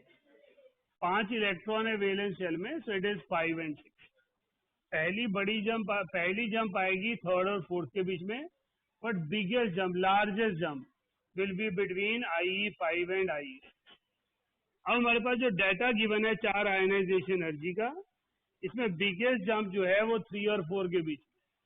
3rd electron के बाद जो 4th आयनाइजेशन एनर्जी है वो 170 है। 3rd की आयनाइजेशन एनर्जी 48 है और 4th की आयनाइजेशन एनर्जी 140 है। So there is a biggest gap between IE3 and IE4. So answer must be B. Clear है? तो आपको एक डाटा दिया जाता है ऐसे क्वेश्चंस में और चेक करना होता है कि एनर्जी गैप कहाँ सबसे ज्यादा आएगा। जहां गैप सबसे ज्यादा आ रहा है इसका मतलब वहां वो नोबल गैस स्कोर अटेन कर चुका है। नोबल गैस स्कोर अटेन कर चुका है तो नेक्स्ट इलेक्ट्रॉन लूज नहीं करना चाहेगा।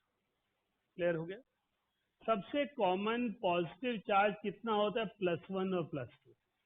आयनाइजेशन एनर्जी पढ़ाते हुए चाहे मैं 10 इलेक्ट्रॉन निकाल दूं, लेकिन जब एलिमेंट बॉन्ड बनाता है तो सबसे कॉमन कैटायन +1 और +2 ही होते हैं। कुछ रेयर कैटायन फेरिक के, क्रोमियम के +3 होते हैं। इससे ऊपर सारे कोवेलेंट में जाते हैं। तो हमारे पास सबसे कॉमन जो गैप आता है वो फर्स्ट और सेकंड और थर्ड का ही आता है, क्योंकि ज्यादातर एलिमेंट या तो एक इलेक्ट्रॉन लूज करते हैं या 2 इलेक्ट्रॉन लूज करते हैं। बॉन्डिंग में क्या होगा वो अलग कंसेप्ट है। अभी हम आयनाइजेशन एनर्जी पढ़ रहे हैं। theoretically ionization energy said that we can remove any number of electron from any atom. Successive ionization energy for every element is always higher. First से सेकंड ज्यादा होगी, सेकंड से थर्ड ज्यादा होगी, थर्ड से फोर्थ, फोर्थ से fifth ज्यादा ही होगी। लेकिन जहां गैप सबसे बड़ा आएगा इसका मतलब वहां उसने नोबल गैस कॉन्फ़िगरेशन अटेन की है और एलिमेंट इलेक्ट्रॉन लूज नहीं करना चाह रहा, वो रेजिस्ट कर रहा है, इसलिए वहां पर वो स्टेबल हो चुका है। तो स्टेबल वैलेंसी बोले तो यहाँ पर 3 पॉजिटिव, उसे लेस स्टेबल बोले तो 1 पॉजिटिव, लीस्ट स्टेबल बोले तो 2 पॉजिटिव। क्योंकि एक इलेक्ट्रॉन लूज करना आसान है, सेकंड इलेक्ट्रॉन के लिए जंप बड़ी है, थर्ड इलेक्ट्रॉन आसानी से लूज कर दे रहा है। इसका मतलब +1 and +3 are 2 stable valencies for this particular element. Right? समझ पा रहे हैं आप बात को? तो हमारे पास सक्सेसिव आयनाइजेशन एनर्जी स्टेबिलिटी पे कमेंट करता है। अगर अगला इलेक्ट्रॉन एलिमेंट लूज नहीं करना चाह रहा है, वो रेजिस्ट कर रहा है, इसका मतलब आप उसकी स्टेबिलिटी को डिस्टर्ब कर रहे हैं। इसका मतलब वो उस कॉन्फ़िगरेशन के साथ स्टेबल है। राइट? देखिए नोट डाल के लिखिए।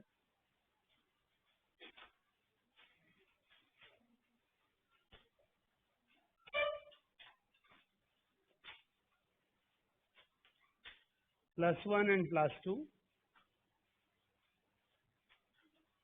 are common valencies for cations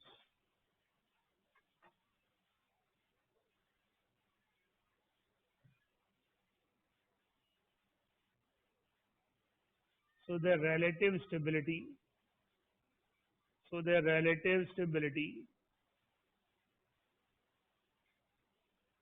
is decided by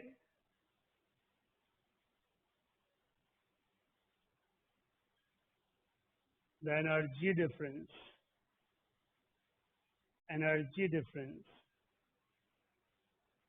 between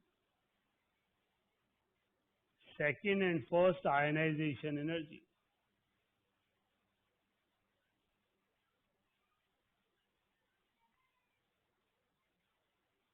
तो बेटा IE2 माइनस IE1 अगर ग्रेटर देन 16 EV, ये सिर्फ एंट्रेंस में एक क्वेश्चन कंसेप्चुअल आ जाता है, which of the following is correct और इनकरेक्ट, उसके लिए फिल कर रहा हूँ।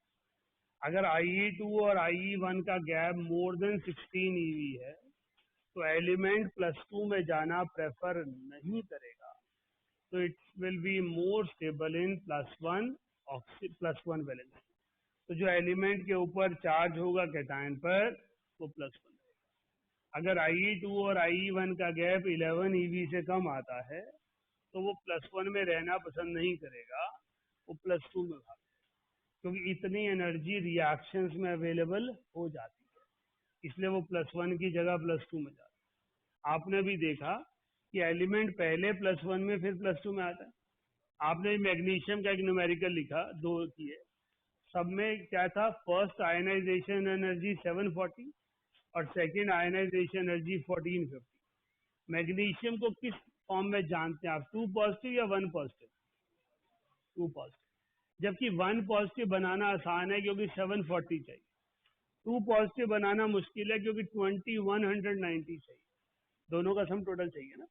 लेकिन फिर भी मैग्नीशियम किस में जाता है? 2 पॉजिटिव। जबकि 1 पॉजिटिव में रहना आसान है, तो भी just 750 kilo joule energy is required, right. Reason है ये, अगर IE2 और IE1 का गैप लेस देन 11 eV है, तो जो बॉन्डिंग के टाइम एनर्जीज एक्सचेंज होती हैं वो +1 में रहने नहीं देती एलिमेंट को, वो +2 में ले जाती है। और अगर energy gap more than 16 eV आता है तो वो एलिमेंट +2 में जाता नहीं है, रेजिस्ट करता है, वो +1 में प्रेफर करता है।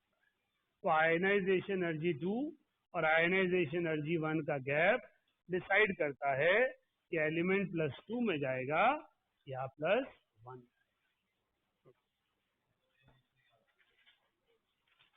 वैसे ये डेटा ही है। हाँ जी,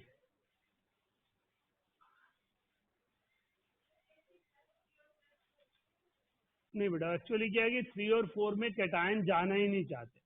जब 3 और 4 की बात आती है तो ज्यादातर कंपाउंड कोवेलेंट हो जाते हैं। मैं बॉन्डिंग में समझाऊंगा आपको ये सारे फीचर। बॉन्डिंग में हम स्टार्ट ही वहां से करेंगे कि एलिमेंट कंबाइन क्यों करते हैं और जो एनर्जी एक्सचेंजेस है वो कैसे होते हैं।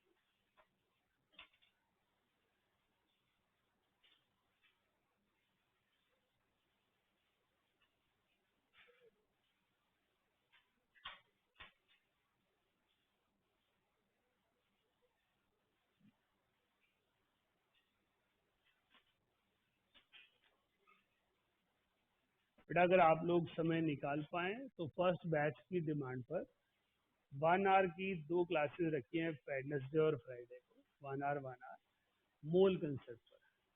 उन्होंने कहा स्कूल में यूनिट टेस्ट में आ रहा है तो कुछ मोलैरिटी, मोलैलिटी और जनरल मोल पढ़ा दो, तो इसलिए मैं उसको 1 आवर की 2 क्लासेस रखी हैं, एक वेडनेसडे को है और एक फ्राइडे, 142 टू 145 टू 245 है। शाम को, शाम उस टाइम मेरी क्लास होती है, कैसी बात करते हो आप। और शाम को 8 बजे क्लास रखने का कोई लॉजिक नहीं होता, क्योंकि बच्चे इतने बुरे हाल होते हैं कि 7:30 के बाद घड़ी ही देख रहे होते हैं, और छोड़ दो छोड़ दो है? उसके असर यही काम हो रहा होता है, उसका कोई फायदा नहीं होता है। बेटा जी टाइम वेस्टेज नहीं चाहिए ना, हमें सारी चीजों का कॉम्बिनेशन चाहिए, राइट। तो 145 टू 245 रखिए। मोल करवाना तो है ये तो जिनको बुखार है अभी यूनिट टेस्ट का, उनका बुखार उतारना है कि भाई तुम्हें टेंशन है तो कर लो। बॉन्डिंग के बाद जिसके भी एग्जाम सितंबर 15, सितंबर 8 के बाद हैं, उसको कोई टेंशन नहीं, राइट। जिसको यूनिट टेस्ट में परेशानी है उसको है।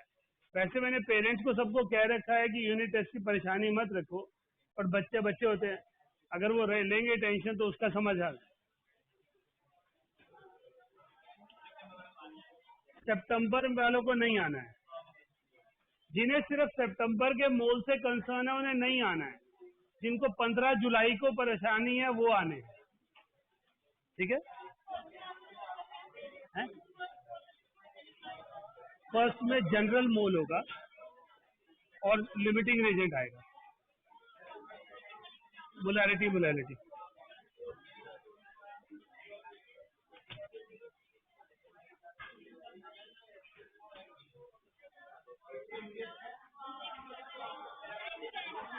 One 145 to 245